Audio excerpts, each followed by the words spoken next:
Bengal school और भारतीय कला का पुनर्जागरण काल। यूरोपियन लोगों ने भारत के प्रमुख शहरों में जो कलाशालाएं खोली, उनमें बंगाल का अपना अलग स्थान है। यूरोप के किशिंगटन आर्ट स्कूल के नियमों के अनुसार ये कलाशालाएं काम कर रही थी, जहां वस्तु, प्रकृति और मनुष्यों का यथार्थ अध्ययन किया जाता था। वस्तु के बाह्य स्वरूप को पकड़ना इनका लक्ष्य था। इस दृष्टि से बम्बई स्कूल अधिक प्रसिद्ध हुआ, किंतु इस समय तक बंगाल स्कूल में पाश्चात्य कला चल रही थी और बाद में ई.बी. हैवेल के प्रयासों से कलकत्ता स्कूल में भारतीय चित्रकला सिखाई जाने लगी और बम्बई स्कूल से अधिक भारतीयता का प्रभाव बंगाल स्कूल में प्रबल हुआ। प्रारंभ में कलकत्ता स्कूल ऑफ आर्ट में अंग्रेज चित्रकार पर्सी ब्राउन कला की शिक्षा देते थे, जिन्होंने भारतीय कला को भद्दा और कर्कश कहकर निंदा की। वहीं पर इसी समय प्रसिद्ध चित्रकार व इतिहासकार आनंद कुमार स्वामी ने भारतीय स्तर को गिरता हुआ बताया, किंतु आनंद कुमार स्वामी ने ही वास्तविक भारतीय कला को अच्छा बताते हुए इसका विदेशों में प्रचार किया और उनके प्रयासों से विदेशों में भारतीय कला का सम्मान बढ़ा। विदेशी कलाकार और लेखक ई.बी. हैवेल, जो कलकत्ता स्कूल ऑफ आर्ट के प्राचार्य रहे हैं, उन्होंने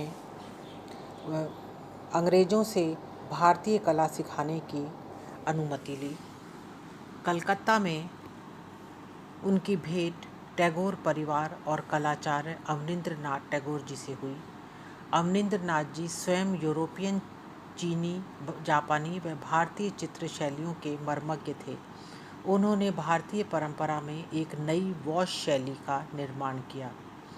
इस शैली में विदेशी प्रभाव भी था, लेकिन चित्रण की आत्मा भारतीय ही थी। अजंता के भावपूर्ण चित्रण को ही इस शैली का आधार बनाया गया था। ई.बी. हैवेल के साथ में आकर इन्हें भारतीय लघु चित्र परंपरा की तरफ अधिक रुचि हो गई। 1905 से 1916 तक ये कलकत्ता स्कूल ऑफ आर्ट के प्राचार्य पद पर रहे। इस पद पर रहकर भारतीय कला, इतिहास व चित्रण परंपरा की ओर विद्यार्थियों में अप्रत्याशित रुचि उत्पन्न की और इस प्रकार उन्हें हर प्रकार से प्रोत्साहन भी किया। 1905 में ही Indian Society of Oriental Art की स्थापना की। इस संस्था द्वारा उन्होंने सांस्कृतिक पुनर्विधान का ही नहीं, वरन भारतीय चित्रकारों को भली भांति तैयार करने का कार्य भी किया। इस सोसाइटी ने रूपम नामक एक विश्व प्रसिद्ध कला शोध पत्रिका का भी प्रकाशन किया, जिसके संपादक मंडल में श्री अवनींद्र नाथ टैगोर, स्टेला क्रैमरिश, ओ.सी. गांगुली और एन.सी. मेहता जैसे विद्वान थे। इस पुनर्जागरण में आनंद कुमार स्वामी ने भारतीय कला प्रचार को विदेशों में फैला दिया।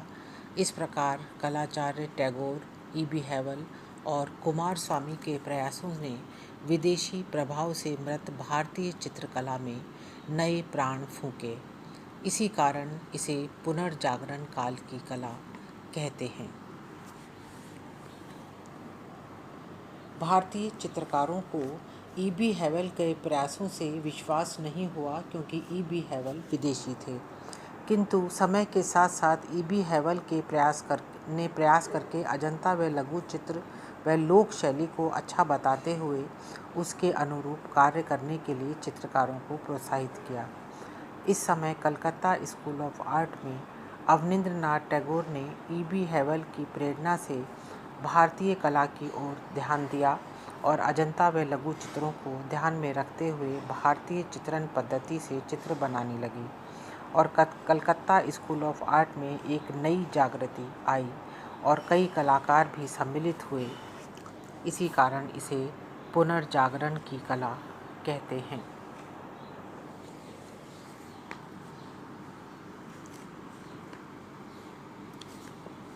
देश के स्वतंत्रता आंदोलन व स्वदेशी के आह्वान ने इस नई कला विधा को फलने फूलने में बहुत मदद की। कलाकार टैगोर के शिष्य नंदलाल बोस और असित कुमार हलदल ने देश के अनेक भागों में ठाकुर या टैगोर चित्र शैली का प्रचार किया। पेरिस से लौटी अमृता शेरगिल, गगनेंद्र नाथ ठाकुर, जामिनी राय जैसे कलाकारों के नूतन प्रयोगों ने भारतीय चित्र परंपरा को स्वतंत्र अंकन की ओर प्रेरित किया, जो विदेशी प्रभाव से पूर्णतः मुक्त थी। गुरुदेव रवींद्रनाथ टैगोर ने शांति निकेतन में कला शिक्षण की व्यवस्था की। इस प्रकार कलाचार्य अवनींद्रनाथ ठाकुर ने बिना पूर्वाग्रह के स्वयं मौलिक चित्र सृजन प्रारंभ किया और विद्यार्थियों को भी मौलिकता की ओर प्रेरित किया। उन्हीं के प्रयास के फलस्वरूप देश में चल रहे राजनीतिक व आर्थिक स्वतंत्रता आंदोलनों के साथ साथ सांस्कृतिक विरासत में भी विदेशियों के अतिक्रमण को समाप्त करने का आंदोलन तीव्र हो गया। अब है बंगाल स्कूल की, जो टैगोर स्कूल था, उसकी क्या क्या विशेषताएं हैं।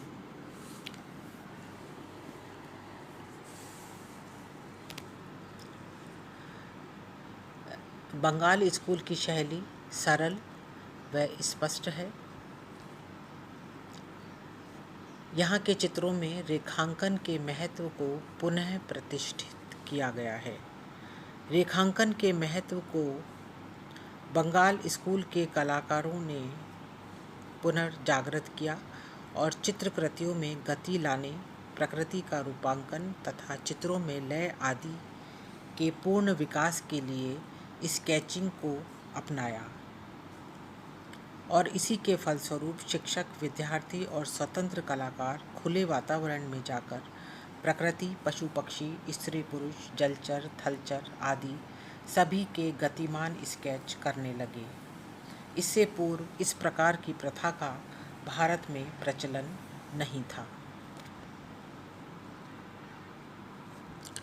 रंगों में भड़कीला छाया प्रकाश का प्रयोग न होकर शांत रंग योजना का सहारा लिया गया।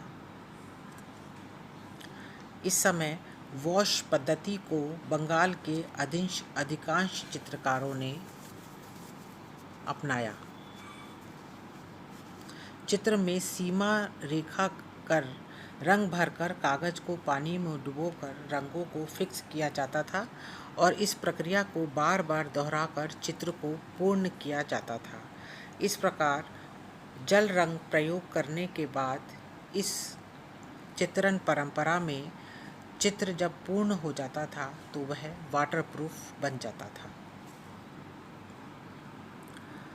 छाया प्रकाश के नाटकीय प्रभाव उत्पन्न करने का क्षणिक प्रयास किया गया है, लेकिन फोटोजेनिक व स्वाभाविकता का जोर समाप्त हो गया था। इस समय चित्र में एक निश्चित दृश्य को सरल तल व्यवस्था के आधार पर दर्शाने का ही अधिक प्रयत्न हुआ है। बंगाल स्कूल शैली में विदेशी कागज व जल रंगों का प्रयोग अधिक हुआ है। इस समय पौराणिक कथाएं, सामाजिक जनजीवन व ऐतिहासिक प्रेम कथाओं पर आधारित चित्र अधिक हुए हैं। इस कला आंदोलन के फलस्वरूप चित्रकला का उभरा स्वरूप पुनर्जागरण चित्रकला, टैगोर शैली, बंगाल कलम जैसे प्रचलित शीर्षकों से कला इतिहास में प्रसिद्ध है।